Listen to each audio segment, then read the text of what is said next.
हाय दोस्तों, welcome to my channel. मेरा नाम है सिद्धार्थ भिमानी। दोस्तों, आज मैं एक थोड़ा ऑफ टॉपिक अलग वीडियो डालने का प्लान कर रहा हूं और मैं आज आपको मेरे एक्सपीरियंसेस अबाउट वेरियस एयरलाइंस उसके बारे में मैं आपको बताने वाला हूं। अब ये एक्चुअली क्या है, ये चैनल जब स्टार्ट हुआ और ये क्रेडिट कार्ड जर्नी वगैरह स्टार्ट हुई, उसमें मैंने सबसे पहले एक वीडियो डाला था मेरा एक्सपीरियंसेस अबाउट डिफरेंट बैंक्स, जो वीडियो बहुत चला और अभी भी चल रहा है।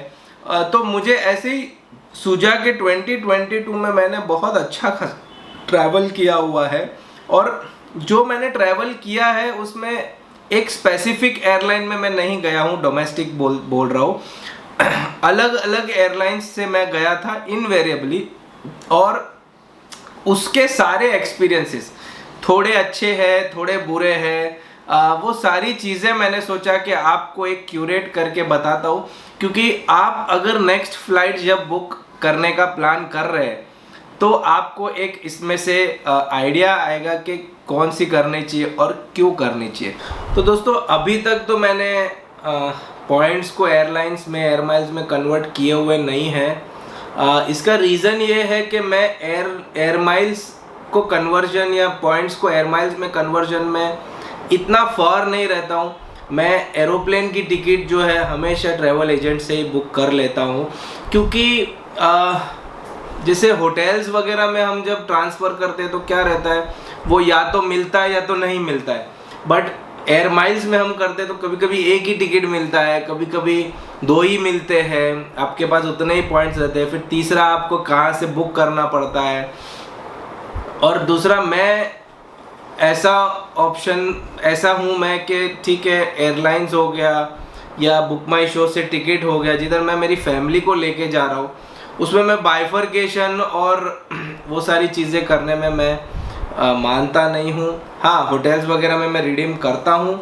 इनफैक्ट मैं सारे पॉइंट्स को मैरियट में ही रिडीम करके ट्राई करता हूँ कि ऐसा डेस्टिनेशन लूँ जिसमें मैं कर पाऊँ, या फिर मैं पॉइंट्स को अमेज़ॉन पे वगैरह में डाल के फिर वैसा कर लेता हूँ। एयरलाइंस का जो रिडीम्शन है बहुत ही ट्रिकी है, आपको वो समझने में और कौन सा डेस्टिनेशन में बहुत सारा आपको एफर्ट्स और नॉलेज चाहिए।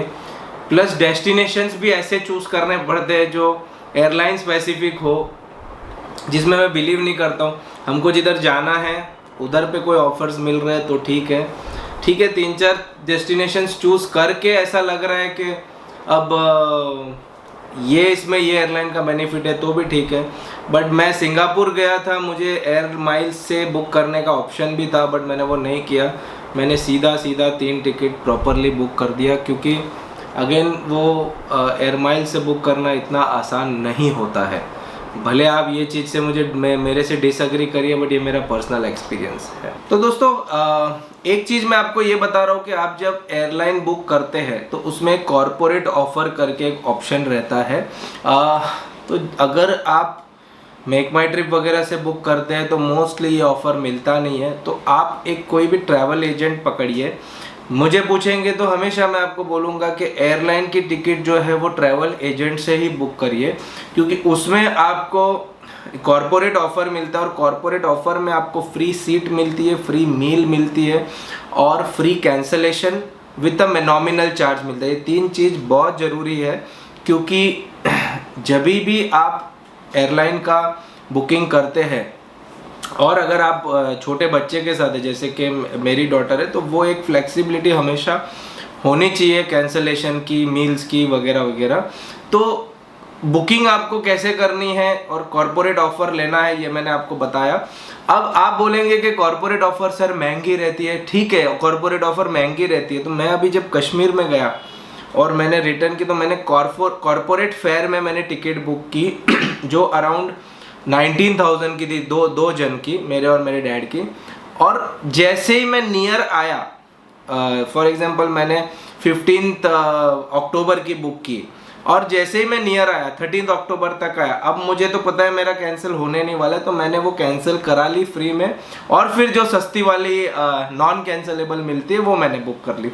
तो इससे आपका एक कवर भी हो जाता है कि नहीं, अगर मेरा कैंसिल हुआ तो पूरा पैसा नहीं जाएगा, और दूसरा आपको अगर वो टाइम पे दूसरी कोई एयरलाइन सस्ती मिलती है तो वो भी आपका कवर हो जाता है। तो ये चीज़ मेरी एक्सपीरियंस है 2022 की, जो मुझे मॉनेटरली भी बहुत फ़ायदा हुआ और पीस ऑफ माइंड भी बहुत हुआ, इसके लिए मैंने आपको बताई। मैं मुंबई से बिलोंग करता हूँ, तो मैं जो एग्जाम्पल्स दूंगा वो मुंबई से दूंगा, बट ये सब जो एयरलाइंस है ये डोमेस्टिक है, ऑल ओवर इंडिया ऑपरेट करती है, तो 100% आपके भी शहर से वो ऑपरेट ही करती रहेगी। मैं इसमें स्पेसिफिकली 5 एयरलाइंस कवर करने वाला हूँ, Go Air, Indigo, spice jet, Vistara, और फिर एक मिसलेनियस मतलब एयर इंडिया, एयर एशिया वगैरह वगैरह बताने वाला हूँ। तो चलिए दोस्तों वीडियो में आगे बढ़ते हैं। अब दोस्तों एयरलाइन बाय एयरलाइन मैं आपको एग्जांपल देता हूँ, सॉरी एक्सपीरियंस बताता हूँ। तो सबसे पहले मैं आपको एक्सपीरियंस बताऊंगा मेरा गो एयर का। तो दोस्तों गो एयर में एक ऐसा फीचर है कि आपका जो कैंसलेशन ऑप्शन है, अगर आप कॉरपोरेट लेते हैं तो खाली कैंसलेशन 100 रुपीज़ होती है पर टिकट। गो एयर का एक फ़ायदा ये है कि वो सस्ती है, तो उसका जो कॉरपोरेट ऑफर है वो भी सस्ता रहता है। मुंबई से जो वो डिपार्ट होती है वो टर्मिनल T1 से होती है। तो मुंबई में ना 2 एयरपोर्ट है, टर्मिनल T1 और टर्मिनल T2। टर्मिनल T1 है वो डोमेस्टिक है, टर्मिनल T2 है वो डोमेस्टिक प्लस इंटरनेशनल है। टर्मिनल T2 एयरपोर्ट बहुत अच्छा है, उसका लाउंज भी जो अडानी लाउंज है बहुत अच्छा है, और हम जब जाते हैं टर्मिनल T2 में तो बहुत ऐसा एलिगेंट और लग्जूरियस फील होती है। गो एयर जो है वो टर्मिनल T1 से जाती है, तो वो भी एक रीज़न है कि मैं जनरली प्रीफर करता हूँ कि टर्मिनल T2 वाली फ़्लाइट्स बुक करूं। तो दोस्तों गो एयर की फ़्लाइट मैंने पकड़ी थी फ्रॉम गोवा टू मुंबई, और वो एकदम ही बेकार एक्सपीरियंस हुआ था मेरा। और फिर धीरे धीरे मैंने अपने दोस्तों से जब बताया तो उनके भी एक्सपीरियंसेस गो एयर के साथ अच्छे नहीं हुए थे। अब क्या इशू था, सबसे पहले तो दोस्तों गो एयर की एक फितरत है कि वो हमेशा डिले करते रहते हैं फ़्लाइट को। तो मैं जैसे ही सुबह हुई, मेरी फ़्लाइट थी शाम की कुछ 5 बजे की, जो मुंबई पहुंच जाती थी 6:30-7 बजे, और मुझे मैसेज आया कि वो फ़्लाइट आपकी डिले हो गई है। तो 1-1.5 घंटे से डिले हो गई। अब हम प्लान ऐसे करते कि होटल से चेकआउट करके फिर सीधा एयरपोर्ट जाए और फ्लाइट पकड़ ले। अब वो डिले हो गई 2 घंटे से, तो मेरा प्लान डिस्टर्ब हो गया। ठीक है, मैंने होटल को रिक्वेस्ट करके थोड़ा और एक्सटेंशन ले लिया। जैसे जैसे वो टाइम नियर बाय आया, वापस मुझे मैसेज आया कि और 2 घंटे से डिले हो गई। तो वो जो मेरी फ़्लाइट थी जो एक्चुअली 5-5:30 को निकलने वाली थी, वो रात को 8-8:30-9 बजे वो निकली। मुझे तो ऐसे भी डर था कि शायद वो कैंसिल ना हो जाए, तो मैं करूँगा क्या। तो ये जो एक एंग्जाइटी और ये जो एक इनकन्वीनियंस था, ये सबसे पुअर एक्सपीरियंस था, और मैंने मेरे बहुत सारे दोस्तों से एक्सपीरियंस किया है कि डिले का प्रॉब्लम है ही। दूसरा जो गो एयर का एक इशू ये है कि वो फ्लाइट हमेशा ओवर बुक्ड रहती है, फुल्ली ओवर बुक्ड रहती है, और वो इतनी सस्ती है ना उसके रेट्स, कि वो जो क्राउड आता है ना उसमें, वो एकदम ही मतलब रिफाइंड क्राउड नहीं रहता है। कोई किधर भी बैग रख देता है, कोई कभी भी उठ जाता है, कोई कैसे भी बैठ जाता है। तो काइंड ऑफ मुझे वो एक अच्छे एक्सपीरियंस की आदत है। अब हम जब घूमने जाते हैं तो एक्सपीरियंस अच्छा होना चाहिए, वाइफ के साथ, बेटी के साथ। तो वो मुझे फील आया नहीं। एक एयरलाइन में जा रहा हूँ ऐसा फील नहीं, एक ट्रेन में जा रहा हूँ ऐसा मुझे फील आया। तीसरा मेरे साथ गो एयर से एक्सपीरियंस ये हुआ कि मेरी जो बैग है, सैमसोनाइट की टॉप एंड बैग है, उसका एक साइड का लॉक तोड़ दिया गया था। अब वो मेरे लिए बहुत सीरियस था, क्योंकि मेरे सामान और उसमें बहुत सारी चीज़ें रहती है, और वो बंदे ने, जिसने भी दूसरा भी तोड़ने का ट्राई किया, बट वो टूटा नहीं, और उसके वजह से मेरा एक ही साइड का ओपन हो पा रहा था। तो मेरे बैग का कुछ चोरी नहीं हुआ, बट इतना स्ट्रॉन्ग लॉक था वो सैमसोनाइट का, और वो ऐसा हथौड़े से टूटा हुआ निकल गया था। तो फिर मुझे मेरे पिताजी वगैरह ने बोला भी कि आप इसको कंप्लेन करो उधर। तो मैंने सोचा कि एक तो फ्लाइट 4-5 घंटा डिलेड है, उसके बाद जब रात को 10:30-11 बजे थके पके एयरलाइन में हम लोग पहुँचे एयरपोर्ट पे, तो मैंने सोचा यार चलो मैं निकल जाता हूँ, ये सब झंझट में पड़ता नहीं हूँ। ठीक है, चोरी नहीं हुई, बट मुझे ये अच्छा नहीं लगा, ये मेरा पूरा जो गो एयर का एक्सपीरियंसेस था। तो मेरे हिसाब से मैं कभी गो एयर में ट्रैवल नहीं करूँगा। वर्स्ट कम वर्स्ट कोई ऑप्शन ही नहीं हुआ तो मैं ट्रैवल करूँगा, बट 99.9% मैं गो एयर में ट्रैवल नहीं करूँगा। ये मेरा एक्सपीरियंसेस था गो एयर का। आपका भी कुछ गो एयर का एक्सपीरियंसेस है तो आप कमेंट सेक्शन में डालिए, देखते लोगों को अच्छा एक्सपीरियंस है कि बुरा एक्सपीरियंस है। अब नेक्स्ट मैं आपको बता रहा हूँ इंडिगो एयरलाइंस का। तो दोस्तों इंडिगो एयरलाइंस जो है उसमें मैंने लास्ट ईयर जब भी मैं अमृतसर गया था तभी मैंने ट्रैवल की थी। हर बार दोस्तों हम लोग चीप है इसके लिए बुक करते, ऐसा नहीं होता है। टाइमिंग्स वगैरह भी बहुत मैटर करते। तो ये जो मैं कि अमृतसर की, मुंबई अमृतसर की टिकट बुक की थी, वो बहुत अच्छे टाइम पे थी। मेरे हिसाब से 8-9 बजे की थी और वो अमृतसर भी 11-11:30 को पहुंचा दे रही थी। तो सुबह जल्दी भी निकलने का कोई मतलब नहीं हो पा रहा था, और उधर पे भी ऐसे टाइम पे जा रहे थे कि हमको इजीली अवेलेबल रूम मिल जा रहा था।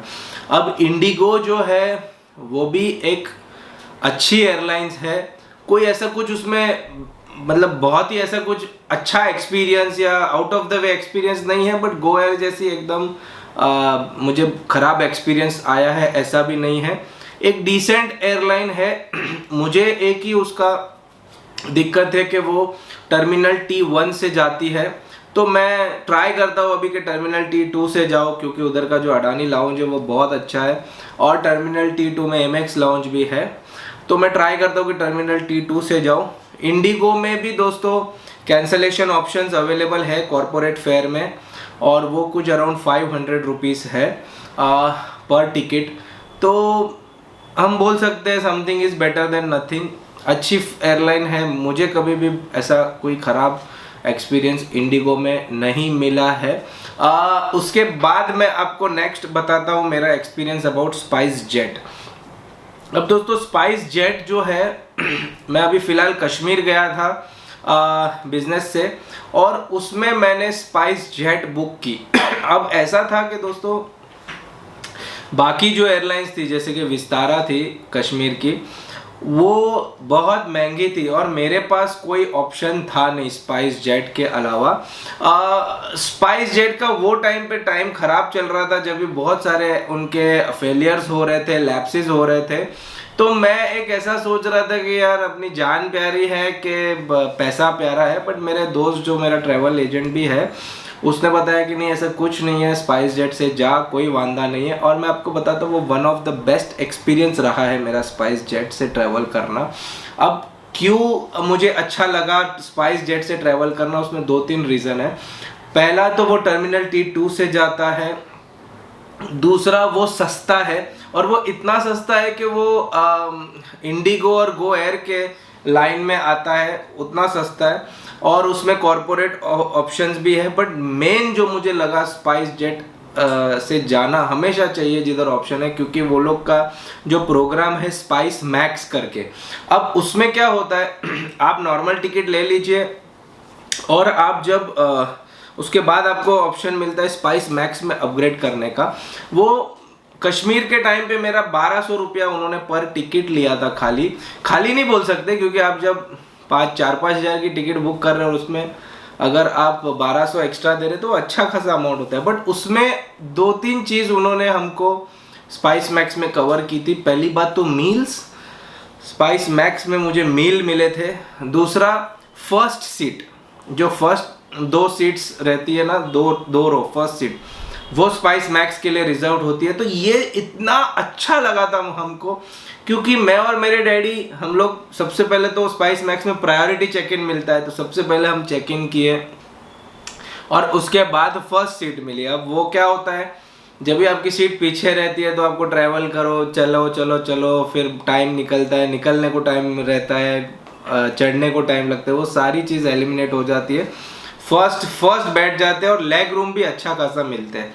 तो मेरे हिसाब से स्पाइस जेट जो है वो बहुत अच्छा एयरलाइन है। ठीक है, अगर आपका एक्सपीरियंस अच्छा नहीं रहा है तो आप बताइए कि क्यों नहीं रहा है। मेरा एक्सपीरियंस बहुत अच्छा रहा है, ऑन टाइम फ्लाइट चली है और अच्छा एक्सपीरियंस, उन्होंने अच्छे मील्स वगैरह दिए हुए थे। और उसके बाद जो मैं ट्रैवल किया हूँ लास्ट ईयर वो है विस्तारा। विस्तारा जो है वो काइंड ऑफ अभी सबकी फेवरेट बन गई है, क्योंकि उन्होंने डोमेस्टिक में एक लग्जरी वाली फीचर्स, लग्जरी वाली फील देते हैं और वो देते भी है। तो मैं विस्तारा में जब भी गोवा गया था तभी विस्तारा में ट्रैवल किया, और मैं फ़िलहाल रिसेंटली मालदीव्स गया था तभी भी मैंने विस्तारा में ट्रैवल किया था। अब विस्तारा में कैसे है दोस्तों, उसमें इकोनॉमी, प्रीमियम इकोनॉमी और बिजनेस क्लास, ये तीनों ऑप्शंस अवेलेबल है। और उसमें इकोनॉमी और प्रीमियम इकोनॉमी में बहुत ज़्यादा फ़र्क नहीं है। मतलब अगर आपकी मुंबई गोवा की टिकट 5,000 रुपये की है तो प्रीमियम इकोनॉमी की शायद 7,500-8,000 हो सकती है, तो आप अफोर्ड कर सकते हैं। ऐसा नहीं है कि सादी टिकट 10,000 की है, बिजनेस क्लास की 1 लाख की, ऐसा नहीं है। तो वो एक बाइफर्केशन उन्होंने दिया हुआ है।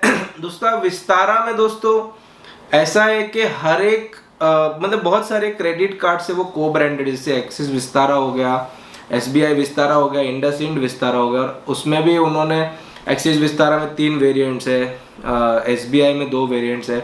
तो एक उनका जो एयरलाइन प्रोग्राम है वो भी बहुत अच्छा खासा चल रहा है, बहुत उन्होंने टाइप्स किए हुए हैं बैंक्स के साथ, और उनका जो कस्टमर सर्विस जो है वो भी बहुत अच्छा है। कस्टमर सर्विस में वो लोग 1 इसमें कॉल उठाते हैं और आपका सारा प्रॉब्लम सॉल्व करते हैं। तो विस्तारा में जो है बहुत सारी चीज़ें हैं, पॉइंट से आप फ्लाइट बुक कर सकते हैं, क्रेडिट कार्ड को ब्रांडेड लिया तो फ्री टिकट मिलती है। बहुत ही ज़्यादा सीमलेस नहीं है ये सारी चीज़ें, किसी किसी को सीमलेस है। मैं शायद आगे के वीडियो में आपको लाइव विस्तारा का पॉइंट्स के थ्रू बुक करके चेकआउट पेज तक लाके बताने वाला हूँ, और बताने वाला हूँ कि कैसे वो मतलब दिक्कतें आती है, नहीं आती है, क्या है, वो सारी चीज़ें उसमें डिस्कस करूँगा। बट विस्तारा का जो ट्रैवल एक्सपीरियंस है, ऑन बोर्ड एक्सपीरियंस है, मील्स है, वो सब अच्छा है, सब टॉप नॉच है। उसमें भी कॉरपोरेट ऑफर्स अवेलेबल है। कॉरपोरेट बुकिंग करेंगे तो आपको कैंसिलेबल ऑप्शन मिलता है।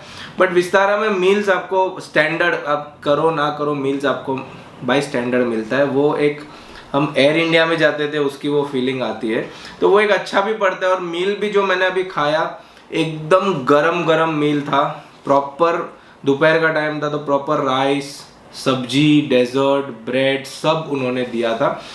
उसमें दोस्तों विस्तारा में 3 मेंबरशिप के टायर्स भी है। पहला तो जो है बेसिक है, उसके बाद है सिल्वर और उसके बाद है गोल्ड।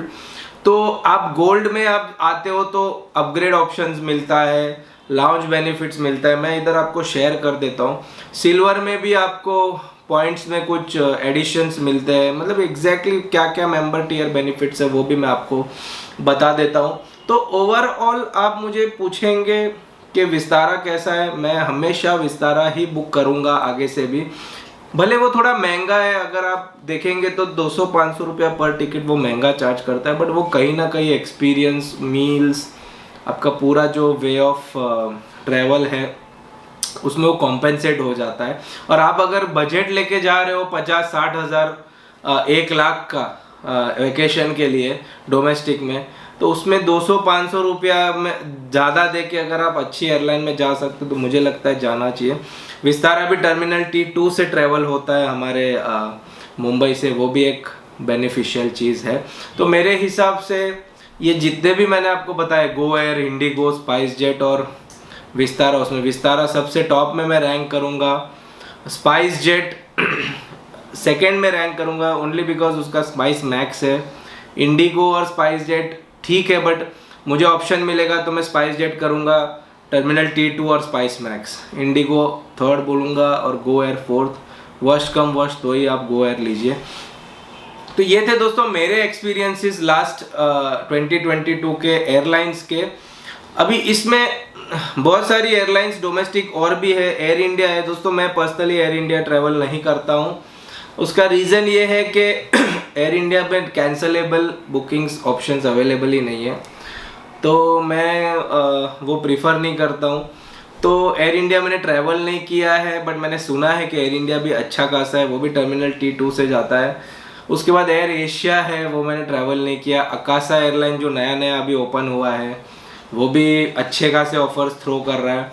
और बस ये डोमेस्टिक में इतने सारे एयरलाइंस है जो मैंने ट्रैवल किए, मैंने एक्सपीरियंस बताया। शायद 2023 में आप लोग बोल रहे हैं कि एयरपोर्ट के भी वीडियोस डालिए, एयरलाइन के भी अगर आपको वीडियोस अच्छे लग रहे हैं तो मैं हर एक एयरलाइन का प्रॉपर बताऊंगा, सीटिंग, मील्स, ये वो आगे।